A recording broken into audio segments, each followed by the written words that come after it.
आज की तारीख में दो ममालिक एक दूसरे पे एटॉमिक वेपन का इस्तेमाल करें या जोहरी ताकत का इस्तेमाल करें तो नुकसान कितना बड़ा हो सकता है। इस चीज़ को समझने के लिए थोड़ी देर के लिए मान लेते हैं कि पाकिस्तान हिंदुस्तान के बीच में एक जंग हो जाती है और पाकिस्तान हिंदुस्तान पे और हिंदुस्तान पाकिस्तान पे अपनी एटॉमिक पावर का इस्तेमाल कर लेता है। तो आप जानते हैं कि कितने लोग मर जाएंगे? 10 से 15 करोड़ लोग ये इमीडिएटली भाप बन जाएंगे।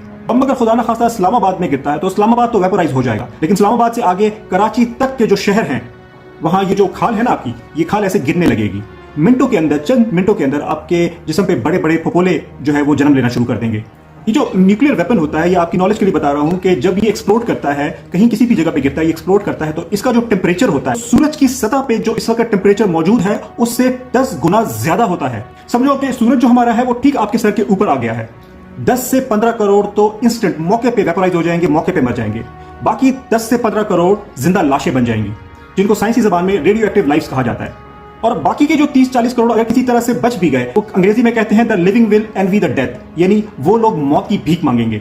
हिरोशिमा और नागासाकी आपको बच्चों वाली कहानियां नजर आएंगी, क्योंकि आज का जो न्यूक्लियर वेपन है वो हिरोशिमा वाले से 100 गुना यानी 100x ज्यादा मजबूत और ज्यादा खतरनाक, ज्यादा फैटल है। और अनलाइक कन्वेंशनल वॉरफेयर के जहां पहले थोड़ा थोड़ा करके आप स्टेप्स लेते हैं, छोटी एग्रेशन दिखाते हैं, फिर बड़ी एग्रेशन दिखाते हैं, न्यूक्लियर वेपन में ऐसा हरगिज नहीं होता। न्यूक्लियर वेपन में आप फौरी तौर पे अपना सबसे बेस्ट, सबसे पावरफुल हथियार, सबसे पावरफुल बम सबसे पहले फेंकते हैं, क्योंकि आप जानते हैं कि अगर वो शख्स जो सामने खड़ा है या वो मुल्क जो सामने खड़ा है अगर वो बच गया तो वो हमें नहीं छोड़ेगा। यानी खुदा ना खास्ता अगर पाकिस्तान पर इस किस्म का कोई अटेम्प्ट होता है तो पूरा पाकिस्तान बहिरा अरब के अंदर समा जाएगा। जबकि अगर हिंदुस्तान में ये होता है तो हिंदुस्तान का 80% रकबा पानी के अंदर होगा। धुआं इतना निकलेगा कि पाकिस्तान और हिंदुस्तान के ऊपर एक ना खत्म होने वाली रात छा जाएगी, और ये राख या ये रात सालों तक चलेगी। सूरज शायद नायाब हो जाएगा, सूरज को आप देख नहीं पाएंगे, और इस फिनोमेना को न्यूक्लियर विंटर बोला जाता है। हमेशा के लिए सर्दी आ जाएगी, और ये सर्दी ऐसी होगी जो आपकी हड्डियों तक जो है जमा कर रख देगी, और ये सर्दियां कई सालों तक चलेंगी। सूरज का नामो निशान तक नहीं होगा। जो रेडियो एक्टिव ऐश है, जिसको रेडियो एक्टिव सूट कहा जाता है, वो जाकर हिमालय के ऊपर गिरेगी और वहां से वो हमारी रिवर स्ट्रीम्स के अंदर इन्फिल्ट्रेट हो जाएगी, यानी रिवर स्ट्रीम्स के अंदर जाकर जज्ब होना शुरू हो जाएगी। और यही नदियां, यही हमारे 5 दरिया जो हमारे लिए जिंदगी हैं, ये हमारे लिए मौत बन जाएंगे, क्योंकि वो पानी ही रेडियो एक्टिव हो चुका होगा। अब उस पानी को पिया नहीं जा सकेगा।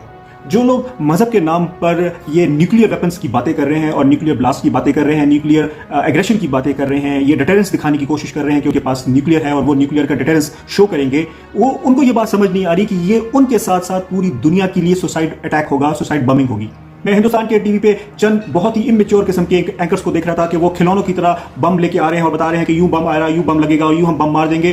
कोई मजाक है ये कोई वीडियो गेम नहीं है, ये कोई गेम नहीं है, ये हाईटेक लीथल वेपन्स हैं। न्यूक्लियर वेस्टलैंड बन जाएंगे ये दोनों ममालिक, पाकिस्तान और हिंदुस्तान, या ईरान और इसराइल। और ये वेस्टलैंड हमेशा के लिए रहेगा, ये न्यूक्लियर वेस्टलैंड हमेशा के लिए बरकरार रहेगा। यहाँ जिंदगी में कभी कुछ पैदावार नहीं हो पाएगी, कोई पानी यहाँ नहीं पी पाएगा, यहाँ जिंदगी परवान नहीं चढ़ सकेगी। यहाँ का रेडिएशन पूरी दुनिया को बर्बाद कर देगा। मैं ये नहीं कह रहा कि कोई आप पे चढ़ाई करे और आप उसको डिफेंड ना करे, आपका डिफेंस आपका राइट है, ये आपका फंडामेंटल राइट है। मगर मैं ये कह रहा हूँ कि जिस पागलपन की तरह हर छोटी छोटी बात पे हमारी आवाम ये बात कट करना शुरू कर देती है कि हमारे पास तो न्यूक्लियर वेपन है, हम न्यूक्लियर वेपन चला देंगे, हम न्यूक्लियर वेपन मार देंगे, ये बेवकूफी है। हमें वॉर ग्राउंड पे नहीं, डिप्लोमेटिक ग्राउंड पे जंगों को जीतना है, क्योंकि अंग्रेजी में कहते हैं you have to defeat the monster without becoming a monster.